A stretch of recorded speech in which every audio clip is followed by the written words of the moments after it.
Good day mga kanegosyo, nga pala si Jepoy, isang negosyante. Ang topic natin ngayon tungkol sa community or market ng mayaman. Bakit importante ito sa pagninegosyo? At ang example ko sa inyo, yung mga nagtatrabaho sa San Miguel, isang community yan. Ano ba ang community? Ito yung pare-pareho sila ng uniform, pare-pareho sila kung saan sila nagtatrabaho, pare-pareho sila ng school, pare-pareho sila ng motor, ng kotse, ng bike. Community yan, mga kanegosyo. Ako nga pala si Jepoy, isang negosyante. Isa rin akong DJ. Kung kailangan nyo pala ng DJ sa club, sa bar, sa event, message lang kayo dito sa page ko or comment lang kayo. Bilang negosyante, meron akong 10 taon na karanasan na pagkalugi sa pagninegosyo. Tunay na negosyo lang tulad ng sari-sari store, barbecuehan, bilyaran, rental. Bakit importante ang community or market ng mayaman sa pagninegosyo? Kwento ko lang mga kanegosyo. After ko maluguyan ng una at pangalawa kong negosyo na sari-sari store at barbecuehan, bumalik ako nasa Quezon City kasi yung pwesto ko na yun. Malapit sa school kung saan ako graduate ng college. Graduate po ako ng Marketing Management sa TIP Cubao, Technological Institute of the Philippines. Diyan ko na itayo yung una at saka pangalawa ko negosyo. Yung pangatlo mga kanegosyo na itayo ko sa Cavite. Taga Cavite ako mga kanegosyo.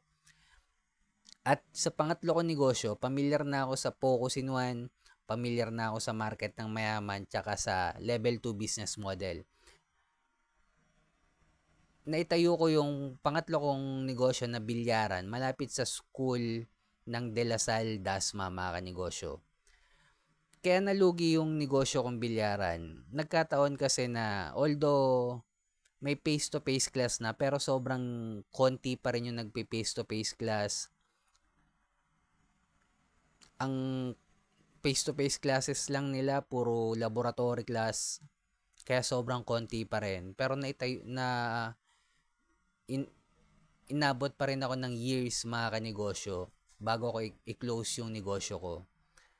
Pero sobrang konti talaga ng customer, may binabayaran din talaga akong renta. So nag-decide ako na i-close na lang yung pagninegosyo ko.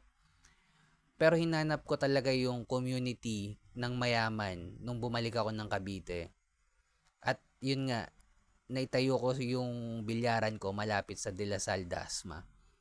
May permit yon, legal yon, lagpas na ako sa 100-meter radius. Meron kasi tayong batas na bawal kang magtayo ng bilyaran within 100-meter radius within the school.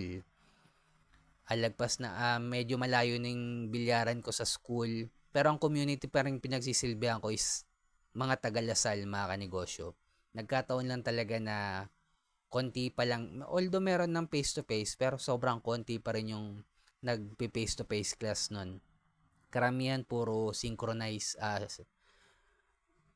puro online pa rin yung ibang subject nila. So, ang example ko sa inyo ng isang community mga kanegosyo, pare-pareho sila nagtatrabaho sa San Miguel. Community yan. At mga kanegosyo, may mga nagbebenta ng mga pagkain dyan sa labas ng San Miguel na cart, yung iba binibitbit nila yung ulam, yung iba nga nagpapautang pa. Ang target nilang community mga kanegosyo, yung mga empleyado ng San Miguel Corporation. Yes, mga kanegosyo.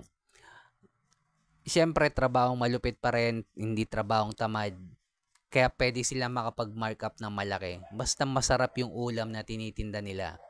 Lalo na sa bandang Ortigas mga kanegosyo. Kukunti lang kasi yung mga karinderya dyan. Tsaka ang lalayo ng lalakarin. Sobrang hassle pa sa mga empleyado kapag break time. Kaya ang gagawin nila, bibili lang sila sa malapit or yun nga, may pumupunta dyan na mga may bit-bit ng ulam naka-plastic na pero masarap naman yung mga ulam na yun na hindi na hassle para sa mga empleyado ng San Miguel Corporation. At saglit lang yon mga kanegosyo, ubus na agad yon. Siguro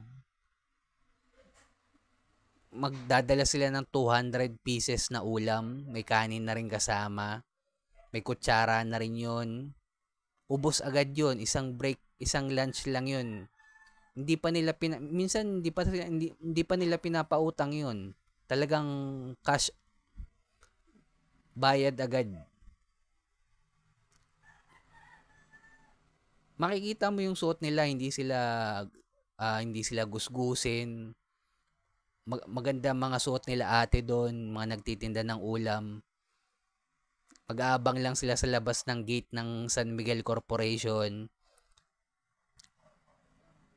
Tsaka hindi sila papapasukin ng guard kung hindi maayos yung suot nila. Ganon din yung mga nagsusupply ng ulam sa mga, ayun nga, sa Ortigas Building, sa Stock Market Building sa Ortigas. May mga nagsusupply din dyan sa mga building dyan. Hindi na nila kailangan lumabas. Hindi na rin hassle sa mga empleyado. Kaya okay na okay yung ginawa nila ate na nagtitinda ng ulam. Ang tinarget nilang market, yung mga empleyado ng San Miguel. At bakit importante yung community mga kanegosyo? Kasi kailangan natin makapag-markup ng malaki. Pwede tayong magbenta ng ulam sa nagtitipid na community, sa subdivision nyo. Mangyayari niyan kahit anong tinda nyo yan, hindi mauubos yung ulam niyan kasi wala kang community mga kanegosyo. Kahit naka-focus in one ka pa.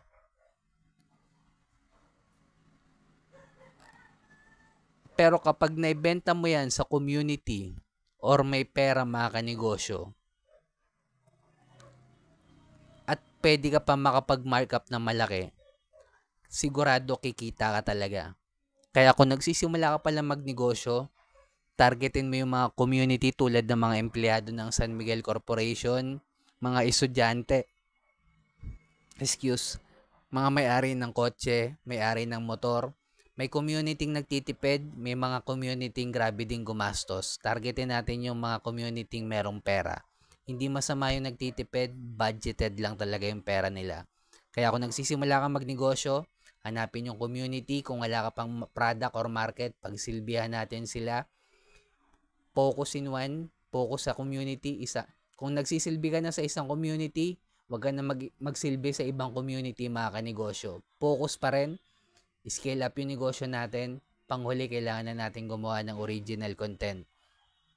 At kung umabot ka sa dulo na video na to, subscribe ka naman sa akin, heart mo na rin to. Comment ka lang, sabihin mo San Miguel Corporation or San Miguel lang. Bilang negosyante, kung dumadanas tayo ng pagsubok or struggle, huwag natin kalimutan mag-pray kahit anong religion natin. Ingat tayong lahat. Peace.